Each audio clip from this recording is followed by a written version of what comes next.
Vamos sintetizar o que ocorreu politicamente no contorno de toda essa história. Houve um golpe.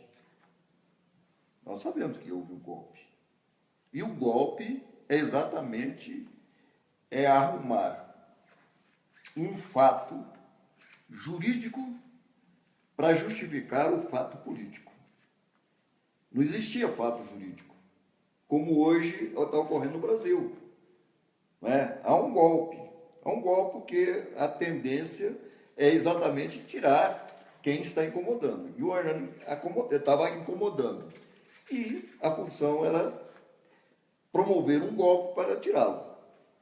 E, politicamente, você não precisa ter um motivo jurídico. Politicamente, você tendo maioria, você tira qualquer governante.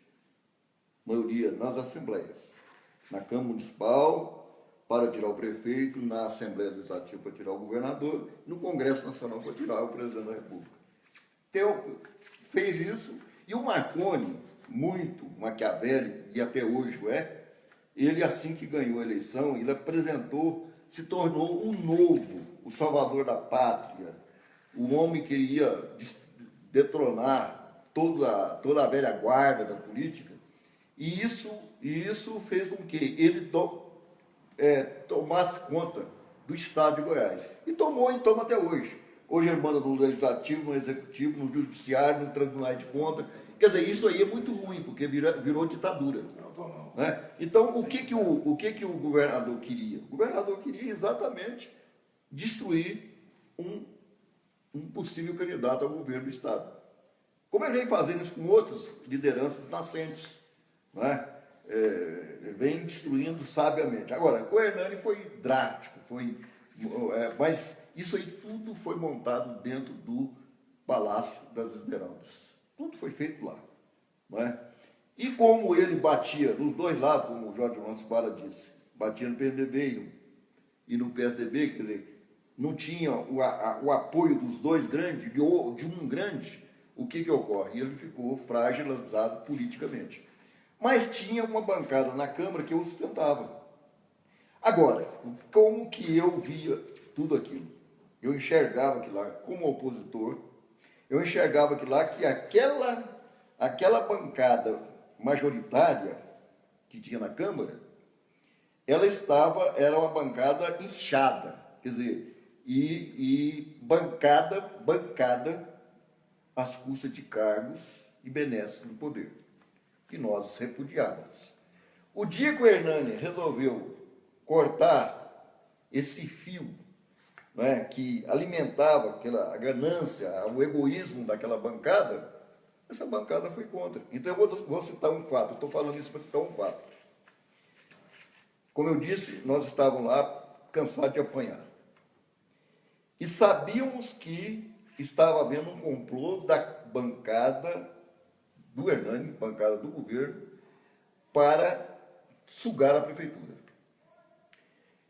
E eu estava no gabinete do Antônio Gomide, quando eles chegaram de uma reunião na casa de um dos vereadores, que eu vou falar quem que é o Ilmar Lopes da Luz. Eles chegaram lá e um deles virou para mim e perguntou: você tem documentos? Eu falei: tenho. Vários documentos. Vamos caçá-lo? Eu falei: não tem justificativa para caçar. Juridicamente, não. E eu dei um banho de água fria neles. Tanto é que foi proposto a criação de uma CPI e ela foi rejeitada. E eu votei contra a criação da CPI. Por quê? Porque eu achava que estava dando, que aquela bancada estava tentando fragilizar o Hernani para tirar proveito. E eu votei contra a criação da CPI. Alguns dias depois, eles continuaram fazendo o trabalho de pressão em cima do Hernani e resolveram fazer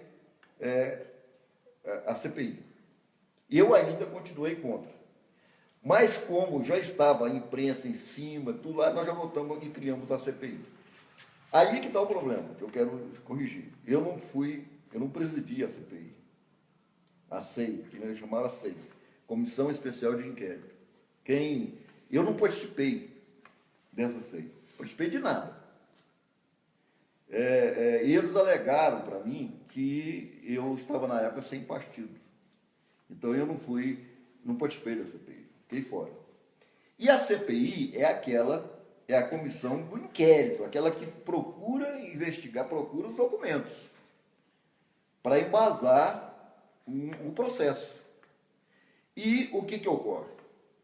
Quando terminou a CPI, quis arrumar lá alguns motivos para a cassação, aí foi criado, através de um sorteio, a comissão processante. É o que o Senado está fazendo hoje com a Dilma, a comissão processante. Ela está processando para caçar a Dilma.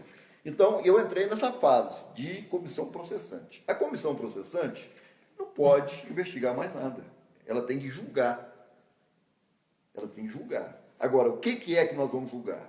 Aí eu entrei como relator, e como relator eu tentei ver os dois lados, não é, daquela documentação.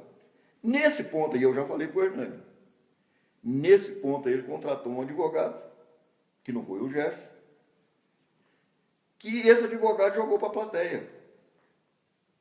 Ele não ateve à documentação. Ele não pediu nenhuma investigação sobre aqueles documentos. Perícia. Não pediu nada disso. Aí, o que eu não poderia ficar sugerindo? Eu não poderia fazer isso.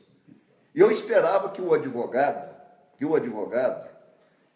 fosse questionar documento por documento. Não, ele fez discurso político. E aí, fazendo discurso político, ao invés de ajudar a sentar os ânimos, ele provocou o medo lá no governador, na oposição, tudo lá para poder... Quer dizer, ele estava ali defendendo um possível candidato a governador. Então, nesses itens, eu enxerguei um documento lá que era muito sério. Muito sério. Era um recibo de propina. Veja bem, eu queria que vocês prestassem atenção nisso aí, porque eu vou explicar daqui um pouco o que é essa propina. Aí, por causa dessa situação de falta de perícia, né, principalmente nesse recibo do Banco do Brasil, de um depósito de 20 mil reais, que não foi feita a perícia, eu tive que fazer um relatório pela cassação. Agora, eu não quero estender muito, eu vou aproveitar esse recibo de propina, daqui a pouco, vou deixar dar mais uma rodada, para explicar por que eu mudei de lado. Depois da cassação, por que eu mudei de lado. É muito sério, eu nunca falei isso para muita gente. Eu falei isso para muito pouca gente.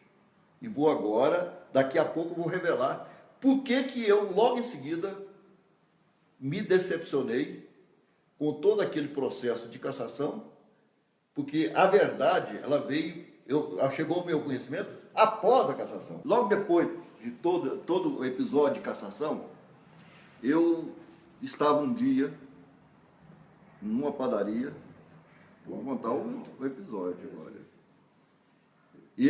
Naquela época, eu estava...